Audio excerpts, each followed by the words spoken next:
नमस्कार प्रिय दर्शकों, स्वागत है आपका एस्ट्रो विजय पंडित में। नवरात्रि का पर्व चल रहा है। भक्तों के मन में शंका बनी हुई है कि नवरात्रि व्रत कब खोलें, यानी व्रत पारण कब करें, अष्टमी तिथि और नवमी तिथि कब है, व्रत की पारणा अष्टमी को करें या नवमी को करें, और व्रत पारणा कन्या पूजन किस तरह से करें कि हमें नवरात्र का संपूर्ण फल प्राप्त हो जाए। प्रिय भक्तों, इस विषय को ध्यान से पूरा देखें। आपको नवरात्र पारणा के बारे में सब कुछ बताया जाएगा। नवरात्रि शक्ति उपासना का पर्व है और यह वह समय माना गया है जिस समय हम भगवती की उपासना करके सर्वश्रेष्ठ फल प्राप्त कर सकते हैं। यानी वह हर वस्तु जो हमें शक्ति प्रदान करती है, भगवती की उपासना करके उसे हम प्राप्त कर सकते हैं। मुख्य रूप से माँ के 3 रूप बताए गए हैं। पहला माँ सरस्वती, दूसरा महालक्ष्मी और तीसरा माँ काली। माँ सरस्वती ज्ञान का प्रतीक मानी गई हैं, माँ लक्ष्मी धन वैभव सुख का प्रतीक मानी गई हैं और माँ काली शक्ति ऊर्जा का प्रतीक मानी गई है। और इन 3 रूप में सारा संसार समाया हुआ है। इन्हें ही त्रय गुण कहा गया है। नवरात्रि की अष्टमी और नवमी तिथि को माँ भगवती का नेत्र कहा गया है। पंचांग अनुसार 3 अक्टूबर को अष्टमी तिथि पड़ रही है और 4 अक्टूबर को नवमी तिथि पड़ रही है। नवमी तिथि के दिन यानी 4 अक्टूबर के दिन ही आप सभी भक्तों ने व्रत का पारण करना है।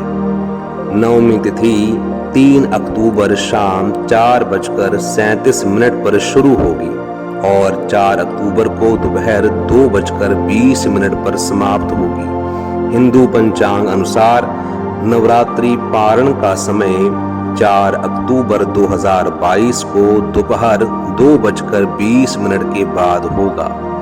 प्रिय दर्शकों, व्रत पारण को सही विधि से करने पर ही नवरात्रि का पूर्ण फल प्राप्त होता है। आइए नवरात्रि के व्रत पारणा का विधान जानें। नवरात्रि पारण करते समय हवन का बड़ा ही विशेष महत्व माना गया है। अगर आपने माँ के किसी मंत्र का जाप किया है या दुर्गा पाठ किया है तो अवश्य ही सुयोग्य ब्राह्मण द्वारा हवन कराएं, क्योंकि हवन पूर्णता का प्रतीक माना जाता है। और फिर भगवती को भोग लगाकर आरती करें और कन्या पूजन करें। कन्या 10 वर्ष से कम हो तो अति श्रेष्ठ माना गया है। कन्या पूजन नवरात्र में विशेष महत्व रखता है। सर्वप्रथम कन्या के पैरों को धोएं और फिर स्वच्छ आसन पर बिठाकर उनका पूजन करें, यानी उन्हें कुमकुम तिलक लगाएं, कलावा बांधें और आरती उतारें। और फिर उन्हें भाव सहित सात्विक भोजन यानी खीर, पूड़ी, हलवा, चने की सब्जी का भोग लगाएं। दक्षिणा के रूप में उन्हें फल, वस्त्र, कलम, पुस्तक, पैसे देकर आशीर्वाद दें। और फिर तिथि समाप्त होने के बाद भगवती आदि शक्ति की कृपा प्राप्त करने के लिए कलश में रखे जल से पूरे घर में छिड़काव करें। सबसे पहले अपने रसोई में जल का छिड़काव करें, क्योंकि रसोई को अन्नपूर्णा लक्ष्मी का स्थान माना गया है। कलश में बांधे हुए कलावे को अपने हाथ या गले में बांधें। माँ की कृपा से वह रक्षा कवच बन जाता है। आम के पत्तों को बंधनवार बनाकर घर के बाहर लगाएं, इससे घर की रक्षा होती है, सारे नकारात्मक दोष दूर होते हैं। कलश में डाले गए सुपारी व सिक्कों को अपने तिजोरी में आशीर्वाद के रूप में रखें, इससे आपके जीवन में धन की बरकत होती है। नारियल को माँ लक्ष्मी का स्वरूप मानकर पूजन किया जाता है, इसलिए नारियल को आप जल में विसर्जन करें। सभी कार्य पूर्ण करने के बाद माँ भगवती के चरणों में बैठ के क्षमा याचना करें। प्रार्थना करें कि हे माँ भगवती, हे जगदम्बे, आप संपूर्ण जगत की शक्ति हैं, आपसे ही जगत चलायमान होता है। हे माँ जगदम्बिके, ब्रह्मा आदि देवता, ऋषि, महर्षि, संत, महात्मा, विद्वान, राजा भी आपकी पूजा करने में असमर्थ है।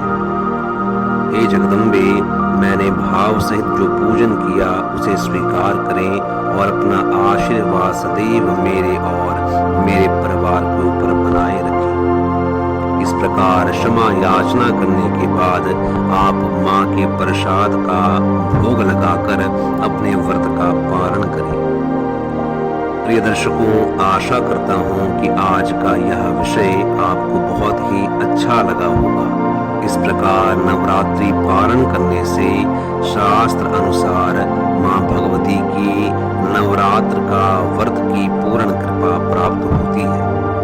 अगर आज का यह विषय आपको अच्छा लगा हो तो प्लीज हमारे चैनल को लाइक करिएगा, सब्सक्राइब करिएगा, शेयर भी करिएगा, ताकि और भक्त जन इस विषय को जानकर विधि अनुसार व्रत का पारण कर सके।